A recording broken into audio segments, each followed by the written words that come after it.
Sudarlun, Kejaksaan Negeri PD memusnahkan barang bukti sabu dan ganja di halaman kantor Kejari setempat Kamis 30 September 2021. Barang bukti tersebut dari perkara yang sudah berkekuatan hukum tetap atau ingkrah. Barang bukti narkotika yang dimusnahkan yaitu jenis sabu-sabu 376,31 gram dari 26 berkas perkara dan ganja seberat 733,86 gram dari 5 perkara.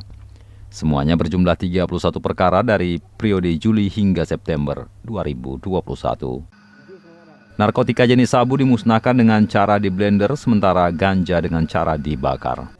Pemusnahan barang bukti sabu narkotika dihadiri Kasat Reskrim Polres PD Ibtu Muhammad Rizal, Hakim Pengadilan Negeri Sigli Daniel Saputra, dan dari Dinas Kesehatan PD Kasih SDMK T Junaidi SKM. Kasih Pidana Umum Dahnir mengatakan pemusnahan ganja ini merupakan barang bukti sejak Juli hingga September 2021. Berupa narkotika ganja dari 26 berkas perkara untuk perkara sabu, narkotika jenis sabu. Jumlah barang bukti yang kita musnahkan dari 26 terdakwa tersebut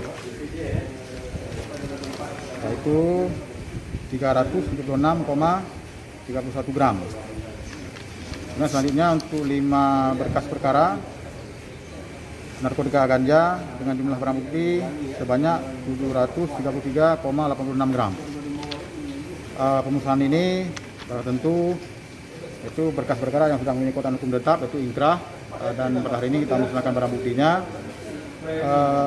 sebagai pelaksanaan dari putusan dari hakim telah memiliki hukum tetap periode dari bulan Juni. Dari PD Nurni Hayati, Serambion TV.